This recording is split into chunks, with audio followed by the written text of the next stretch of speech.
महातेजस्वी और महाबलवान अंगद मंदोदरी के बेटा थे। हाँ दोस्तों, ये जो अंगद थे ना रामायण में, ये मंदोदरी के बेटा थे। और कैसे थे, आ जाओ आज हम आप लोगों को चर्चा करते हुए बताते हैं इस सत्संग के माध्यम से। तो नमस्कार दोस्तों, जय श्री राधे, जय श्री राम। कैसे आप लोग, उम्मीद करता हूँ अच्छे ही होंगे। दोस्तों, इस ज्ञान चर्चा को शुरू करने से पहले आप लोगों से निवेदन है, कृपया हमारे चैनल को सब्सक्राइब करें और हो सके तो परिवार और दोस्तों के साथ जरूर भेजें, शेयर जरूर करें, क्योंकि इस ज्ञान चर्चा से हमें बहुत कुछ सीखने के लिए मिलेगा। और दोस्तों, ये बड़ी ही अनमोल कहानी है, अंत तक जरूर देखें। बाद में फिर आप कहना हमारी ये बात समझ में ना आई, और बाद में आप मत कहना कोई तर्क करें। तो इसलिए वीडियो को पूरा जरूर देखें, जरूर सुने इसे पूरा। दोस्तों, रामायण में और एक चौपाई मिली, और वो चौपाई कब की है? वो चौपाई जब की है कि जब मैया सीता का हरण कर लिया था पापान पापी रावण ने, तो भगवान श्री राम ने सुग्रीव से जाकर के मित्रता की। तो सुग्रीव ने अपने सैनिकों को हनुमान, जामवंत, अंगद, नल, नील सब अपने सैनिकों को और सीता की खोज के लिए भेजा था। तो जितने भी वानर रीछ गए थे सब समुद्र के तट पर खड़े थे, और समुद्र के तट पर केवल एक ही विचार विमर्श हो रहा था कि लंका में कौन जाएगा। 100 योजन की दूरी समुद्र है, और इस दूरी को तय करने के बाद में ऐसा कौन वीर है जो इस समुद्र को लाग करके लंका में जाकर के सीता मैया का पता लगा करके आएगा। सब भालू बंदर रीछ अपनी अपनी गर्दन नीचे खड़े हुए खड़े। तो जामवंत ने एकदम सब की तरफ धीरे धीरे देखना प्रारंभ किया है। तो सब अपने अपनी गर्दन नीचे कर लेते हैं। जैसे ही अंगद के ऊपर नजर पड़ी, अंगद समझ गए कि जामवंत जी मुझसे जाने के लिए कहना चाहते हैं, लेकिन जामवंत जी का ऐसा कोई विचार नहीं था।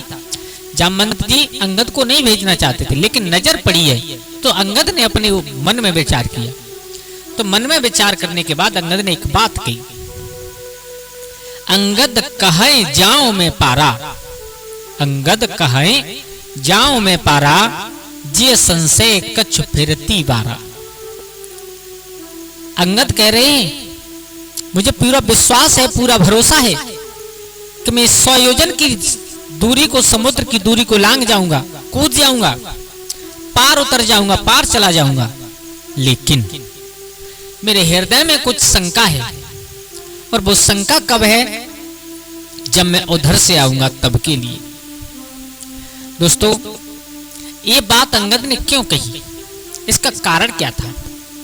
क्योंकि अंगद भी इस बात को जानते थे कि मेरी माँ है तो वो मंदोदरी है, मेरी माँ है वो मंदोदरी है।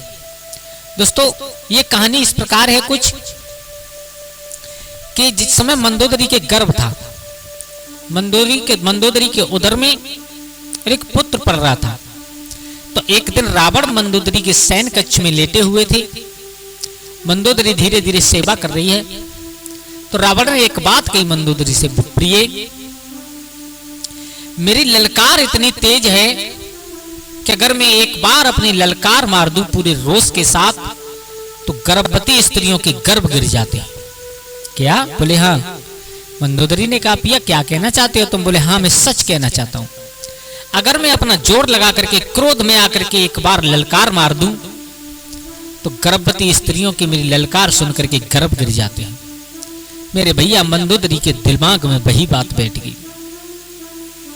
मंदोदरी ने पैर दबाते दबाते कहा, है पिया तो एक काम कीजिए, आप मुझे इस एक बार ललकार को सुना दीजिए। रावण ने कहा, अभी तो नहीं, अभी तो रात्रि का समय है, सभी सैनिक, परिवार वाले, जितने भी हमारे राज्य में रहते हैं सब लोग सो रहे हैं, और बगैर बात के किसी को जगाना एक पाप होता है। अगर तुम देखो, एक बात बता, रावण जैसा विद्वान नहीं था। अब आप कहोगे रावण की बड़ाई क्यों कर रहे हो? रावण की बड़ाई इसलिए कर रहे हैं, रावण जैसा विद्वान नहीं था। लेकिन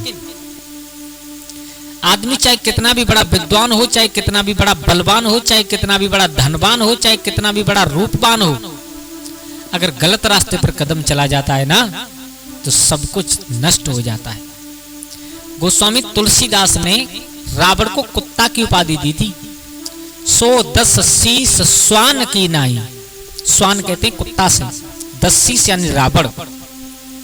रावण कुत्ता की तरह चला है, इत उत चला चितय भेड़ियाई। कुत्ता की उपाधि दी है, क्यों? क्योंकि उसने गलत रास्ते पर अपना कदम रख दिया था।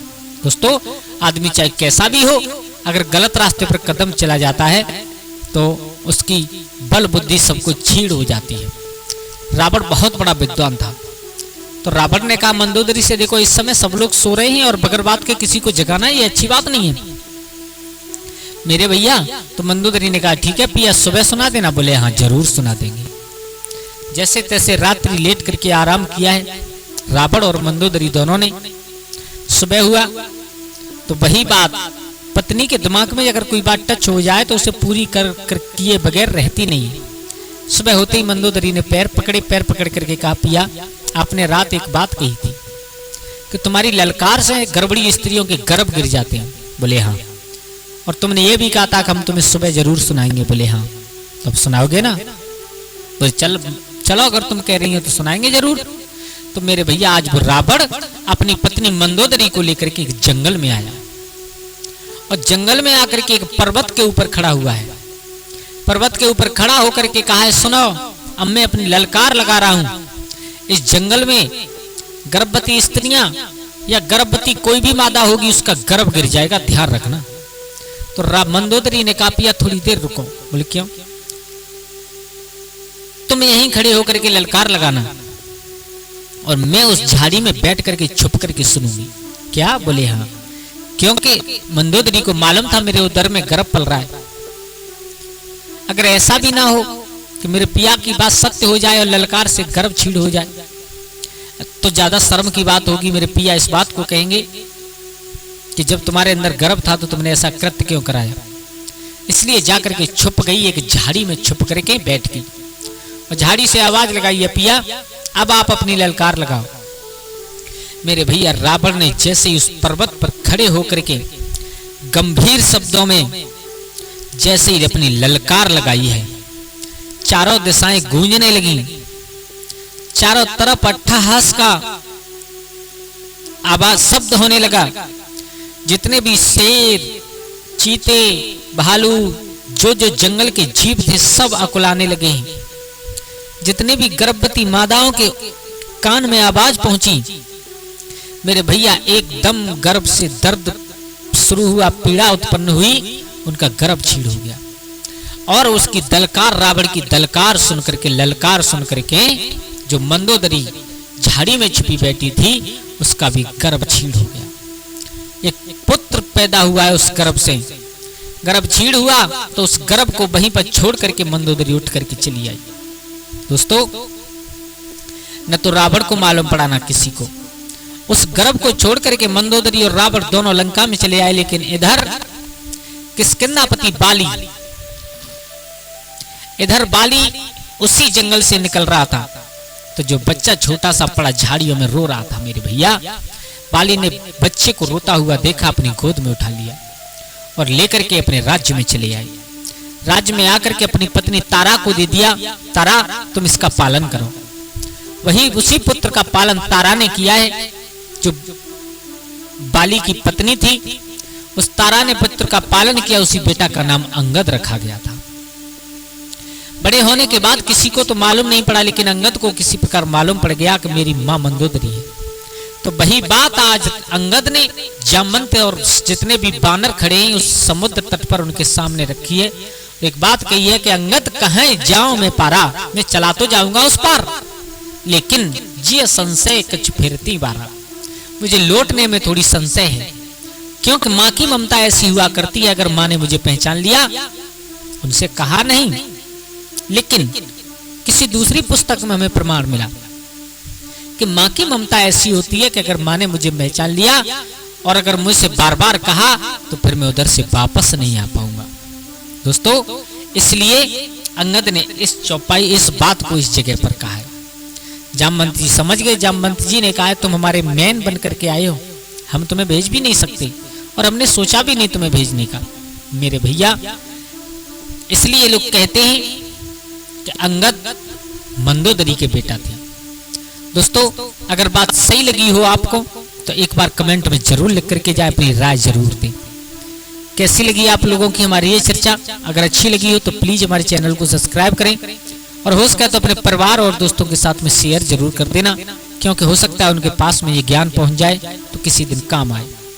आज के लिए बस इतना ही। कल फिर मिलते हैं किसी एक नई कहानी, एक नई चर्चा के साथ।